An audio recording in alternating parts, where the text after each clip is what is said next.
সনাতন ধর্ম অনুসারে ব্রহ্মা, বিষ্ণু, মহেশ্বর অর্থাৎ ত্রিদেব দ্বারাই এই ইউনিভার্সের সৃষ্টি, রক্ষা ও ধ্বংসের প্রক্রিয়া বহমান। কিন্তু সৃষ্টিকর্তা ব্রহ্মা কিভাবে এত বিশাল সৃষ্টির সময়কাল নিরীক্ষণ করে তার কালক্রিয়াকে বর্তমান রেখেছেন? আর এই মুহূর্তে আমরাই বা সৃষ্টির ঠিক কোন ক্ষণে রয়েছি?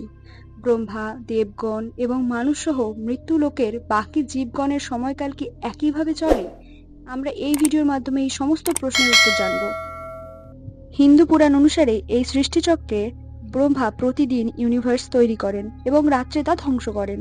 অর্থাৎ প্রতিদিন ইউনিভার্সে নতুন দেবগণ, মনুষ্য তথা জীব ও ভৌতিক বাকি সমস্ত পদার্থের জন্ম হয়।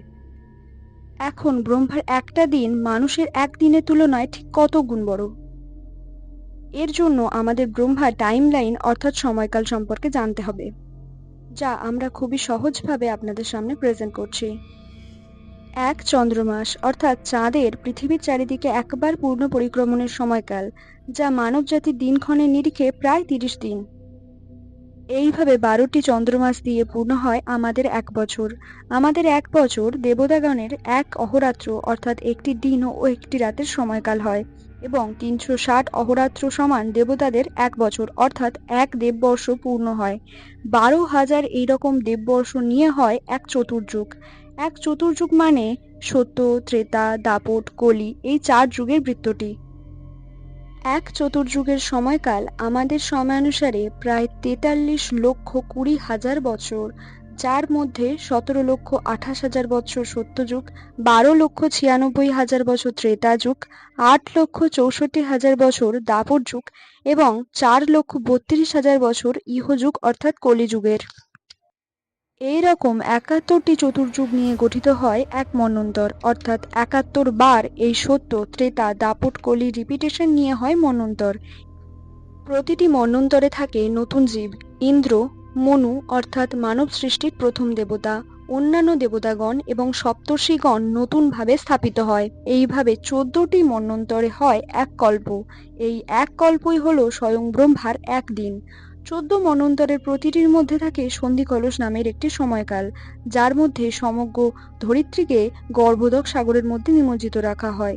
তো মোট 15টি সন্ধিকলস রয়েছে এক কল্পে।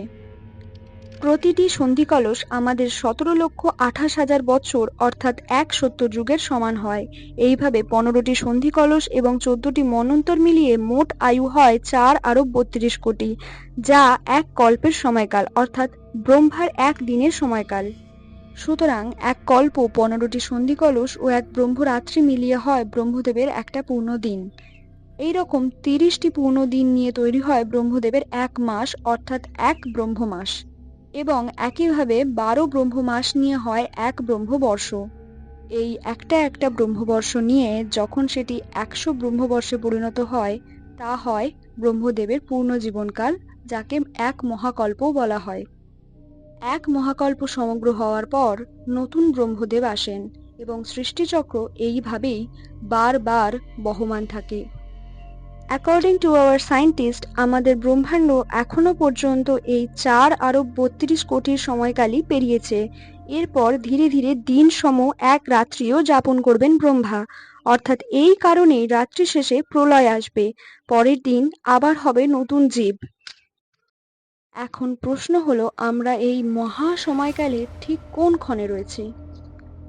ব্রহ্মার বয়স এখন 51 বছর, যার প্রথম কল্পে আমরা রয়েছি।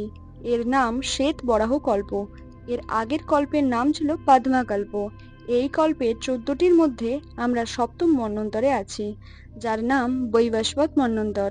আমাদের মনুর নাম বৈবস্বত মনু এবং ইন্দ্র পুরান্দর। 27টি চতুর্যুগ পেরিয়ে বর্তমানে এটি 28তম চতুর্যুগের কলিযুগ চলছে, যার আবার 5,122 বছর পেরিয়ে এসেছি, অর্থাৎ এখন 4,26,878 বছর বাকি আছে। প্রতিটি চতুর্যুগেই হয়তো রামায়ণ মহাভারতের মতো এরকম কিছু দৃষ্টান্তমূলক ঘটনা ঘটতেই থাকবে। প্রতি যুগে স্বয়ং ঈশ্বরের আবির্ভাবের এই তত্ত্বটিও হয়তো মহাকল্পের আঙ্গিকে অসংখ্য বারই চলতে থাকবে। তবে এই ধরনের সিমিলারিটিস আমরা শুধু ধারণাই করতে পারি, এর চাক্ষুষ প্রমাণ পাওয়া হয়তো আমাদের পক্ষে অসম্ভবই।